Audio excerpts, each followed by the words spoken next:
আমরা আমাদের সংগঠনের প্রতি আহ্বান জানিয়েছি যে ক্ষতিগ্রস্ত যারাই মামলা করবেন, আইনের আশ্রয় নেবেন, কোনো মানুষের উপর যাতে বেইনসাফি না হয় সেই দিকে তীক্ষ্ণভাবে দৃষ্টি রাখতে হবে। বারবার চেক করে দেখতে হবে যে কোনো নিরপরাধী মানুষের নাম আমাদের অভিযোগপত্রে আছে, যদি থাকে তা অবশ্যই বাদ দিতে হবে, তাকে রাখা যাবে না। সম্মানিত ভাইরা, এ দেশটা আমাদের সবার।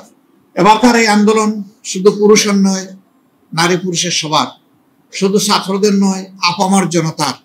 সে আন্দোলনে রাজনৈতিক দল যেমন সম্পৃক্ত হয়েছিল, সিভিল সোসাইটিও সম্পৃক্ত হয়েছে, শিল্পী সমাজ সম্পৃক্ত হয়েছে, শিক্ষকরা নেমে এসেছেন, একেবারে কেজি স্কুল থেকে শুরু করে বিশ্ববিদ্যালয় পর্যন্ত রাস্তায় নেমে এসেছেন। গৃহিণী যাদেরকে বলা হয়, ঘরের আমাদের মা বোনেরা, কেউ বাকি ছিলেন না। ঠিক সমান তালে দেশবাসীর সাথে এই আন্দোলনে প্রবাসে যারা বাংলাদেশিরা ছিলেন তারা অংশগ্রহণ করেছে। তারা অংশগ্রহণ করতে গিয়ে নিগ্রহের শিকারে পরিণত হয়েছে। একটা দেশে 57 জনকে গ্রেফতার করে তাদেরকে যাবজ্জীবন শাস্তি দেওয়া হয়েছে। আমরা এই সরকারের কাছে দাবি জানিয়েছিলাম অগ্রাধিকার ভিত্তিতে তাদেরকে ছাড়িয়ে আনতে হবে। আলহামদুলিল্লাহ, আমরা এই সরকারকে ধন্যবাদ জানাই, তারা এই উদ্যোগ নিয়েছেন। আমরা ধন্যবাদ জানাই ওই দেশের যিনি সরকার তাকেও, যে তারাও তাদেরকে মুক্ত করে দিয়েছেন, মাফ করে দিয়ে। সরকারের কাছে দাবি হচ্ছে এদেরকে এখন মর্যাদাপূর্ণভাবে পুনর্বাসন করতে হবে।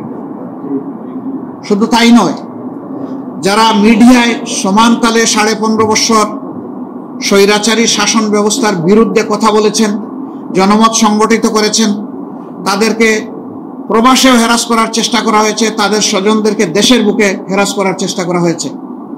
আপনারা একজনের কথা অন্তত স্মরণ থাকার কথা, আপনাদেরই সম্প্রদায়ের কনক সরওয়ার, তার বোন রাখার সাথে কি আচরণ করা হয়েছে এটার সাক্ষী আপনারা।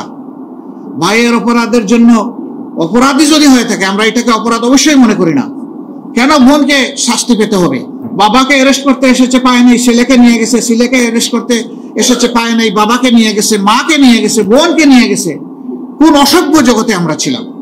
আমাদের কাছে একজন পুরুষের শাহাদাতের চাইতে একজন মহিলার ইজ্জত লুণ্ঠন করা ছিল অনেক কষ্টের।